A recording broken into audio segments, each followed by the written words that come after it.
antara dinding rumah dengan tembok pagar itu ada sisa tanah.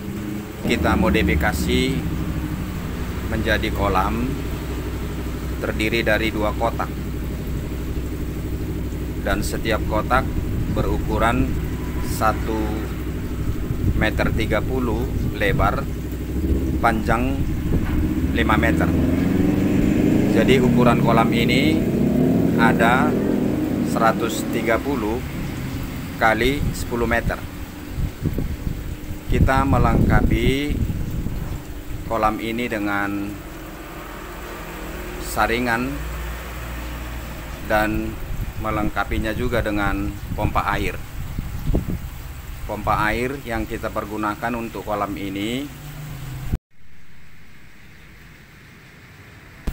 adalah kapasitas 7.500 sampai dengan 8.000 liter per jam. Harga dari pompa air ini kurang lebih kita beli dari aplikasi online 750.000. Kedua kolam ini kita padu melalui sistem satu saringan dengan menyambung saluran air dari saringan utama ke kolam kedua dengan memakai saluran air paralon. Saringan yang kita pakai untuk sirkulasi kolam ini adalah drum plastik isi 200 liter kurang lebih, dan media yang kita pakai untuk saringan ini terdiri dari beberapa bahan. Yang pertama adalah batu kerikil, yang kedua ijuk, yang ketiga batang pohon pakis. Ini biasanya banyak dijual di toko-toko bunga dan dipergunakan sebagai media penanaman pohon anggrek. Yang keempat adalah pasir. Cara pembuatannya, yang pertama kita buat dulu ijuk di bawah, kemudian yang kedua dilapisi dengan batu kerikil, yang ketiga dilapisi dengan pohon batang pakis, yang kemudian masuk lagi ijuk, kemudian secukupnya ditabur dari atas pasir. Di bagian bawah ini sengaja kita jepit antara sisi peletakan dari drum saringan ini ke kayu penyangga. Ini adalah fiber. Jadi fiber ini adalah fiber bekas, dan ini gunanya adalah supaya suara daripada percikan air yang jatuh dari saringan ini tidak begitu mengganggu, terutama juga pada malam hari. Ini saluran penghubung ke kolam kedua dari saringan utama. Di ujung sana ada air mengalir. Itu adalah keluar dari tutup drum plastik yang sengaja kita tempatkan di bagian atas. Jadi teman-teman, ada baiknya kalau kita mau membuat saringan seperti ini, tutupnya itu dipastikan posisinya di bagian atas, dan yang kita lobangi di salah satu sisi daripada drum ini tentunya sejajar dengan tutup daripada drum plastik itu. Drum plastiknya ini tutupnya di bagian atas, dipastikan yang dilobangi adalah di bagian atas daripada tutup. Ini ada tutupnya 2. Kemudian kita lobangi juga di bagian bawah. Ini kita lubangi pakai bor besi. Ini pompanya ada di bawah dan kita memakai pipa ukuran 1,5. Ini adalah pipa penghantar dari pompa ke atas. Ini memakai elbow untuk menyalurkan ke ini, ke dalam drum plastik. Kemudian teman-teman, itu ada pipa di bawah, itu memakai pipa 1 inci. Ini sengaja kita buat memanjang sampai ke ujung sana, dan di ujung daripada pipa ini kita tutup. Kemudian pipa ini kita lubangi dengan beberapa lubang dan diatur jaraknya. Supaya kotoran-kotoran yang ada di dalam kolam ini bisa diserap melalui pompa lalu sampai ke dalam saringan. Dan di dalam saringan ini disaring, kemudian dikeluarkan dari lubang yang kita sediakan di dalam drum plastik ini. Ini fibernya kita buat di sela-sela daripada drum ini. Ini adalah penyangga. Ini kita pakai paku beton. Ini pakai balok 2 pembatas kiri kanan. Ini adalah saluran penyambung, airnya keluar dari tutup drum plastik ini sehingga air mengalir ke kolam kedua.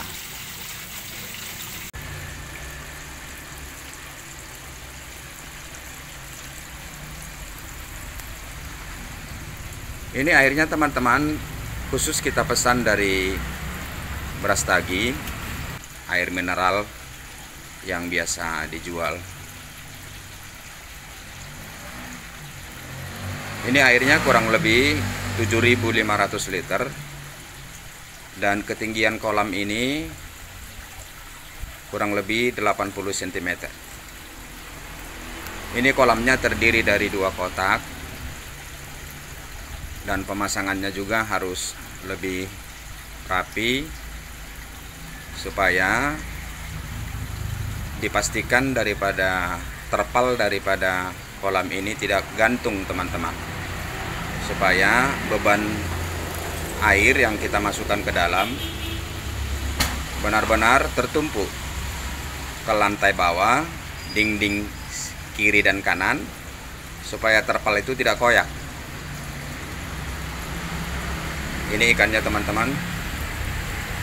Ini adalah kolam yang kita rancang khusus, rencana untuk pembesaran ikan koi. Seperti yang kita tahui teman-teman, ikan koi ini harus di tempat air yang cukup bersih. Kalau tidak dia bisa hidup tidak sehat. Nah, ini di sisi samping atau di sisi bagian lebar daripada kolam ini kita batasi dengan triplek. Ini triplek yang tebal teman-teman. Kemudian di sisi kiri kanan ini kita buat balok. Kita pakai paku beton ke dinding kedua sisi, dan dipastikan teman-teman kuat supaya tidak jebol. Ini kita buat saluran pembuangan. Ketika hujan, ini airnya bisa saja meluap. Perlu ada saluran pembuangan, dan ini nantinya akan kita buat saringan pakai kain kasa supaya ikan tidak keluar ketika air meluap. Di sisi ujung sana juga kita melengkapi saluran penghubung antara kolam yang satu dengan kolam yang lain, supaya ketinggian air itu serupa antara kolam yang satu dengan kolam yang lain atau kolam kedua.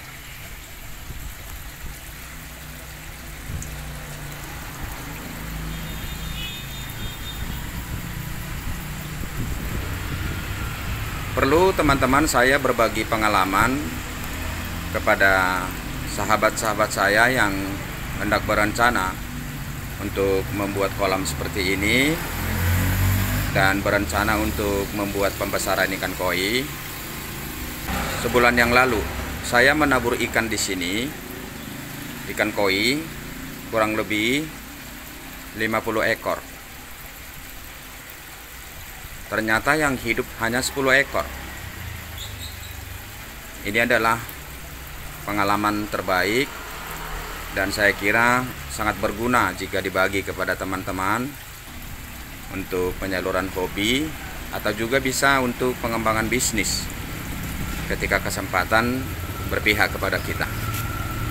Saran saya teman-teman, kita isi dulu kolam ini dengan air yang bersih,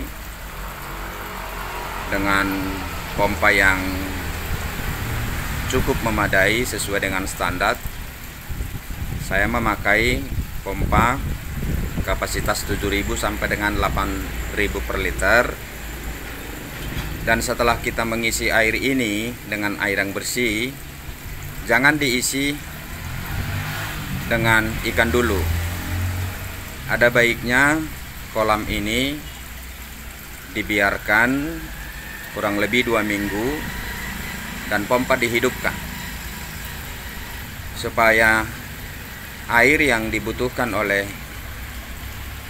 bibit ikan yang kita tabur ke kolam ini benar-benar sesuai dengan apa yang dibutuhkan oleh ikan tersebut. Ternyata air ini perlu dihidupkan supaya ketika air ini dibiarkan dan sirkulasi air dijalankan kurang lebih 2 minggu, itu bakteri-bakteri yang ada di dalam kolam ini akan hidup, berkembang, dan itu adalah merupakan kebutuhan ikan juga. Dan kemudian oksigen yang dibutuhkan oleh ikan yang kita tabur, kita pastikan teman-teman cukup.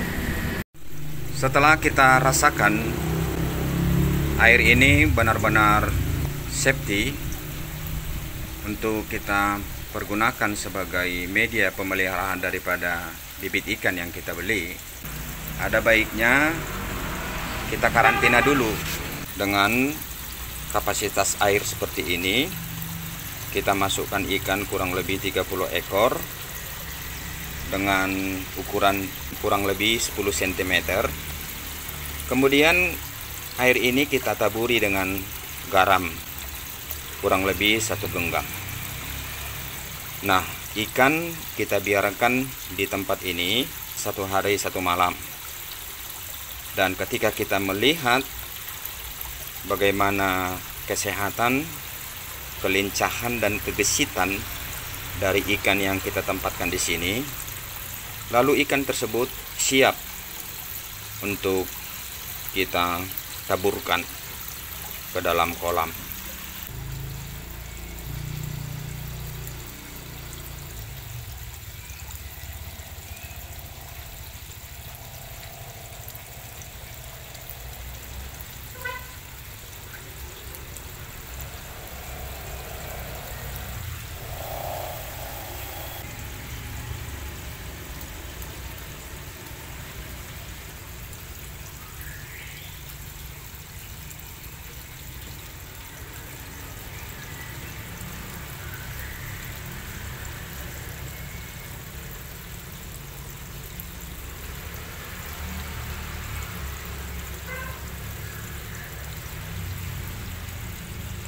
Jadi jangan keburu-buru, harus benar-benar penuh dengan kesabaran.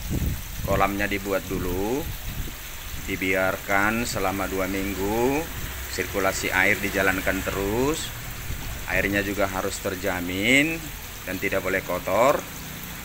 Kemudian ikan kita sediakan dikarantina dulu kurang lebih 1 hari 1 malam. Tempatnya memadai, tidak boleh terlalu sempit, ditaburi garam. Kemudian dengan alami kita biarkan bibit ikan tersebut bergabung ke kolam utama, ke air yang kita sudah sediakan. Dan yang kemudian teman-teman, jangan dikasih makan dulu, karena ketika kita memberi si ikan makan, itu membutuhkan oksigen yang sangat banyak untuk kebutuhan daripada tubuh ikan tersebut. Cukup kita kasih makan 1 kali 1 hari atau 1 kali 2 hari, dan diusahakan sisa makanan tidak ada di dalam kolam tersebut. Mudah-mudahan teman-teman, setelah kita belajar lebih banyak, ikan yang kita tabur di sini ini sudah berumur 1 minggu. Kita sudah menambah ikan yang sisa dari pembelian pertama 10 ekor. Kita beli lagi 25 ekor. Berarti ini ikannya 35 ekor. Mudah-mudahan sehat dan semuanya akan hidup dengan sempurna. Oke teman-teman, sampai jumpa di hari dan di kesempatan yang akan datang. Salam sukses, tetap semangat, tetap berkarya. Rezeki tidak kemana kalau kita tetap berusaha dan berdoa dan membekali diri di dalam kehidupan kita masing-masing. Salam.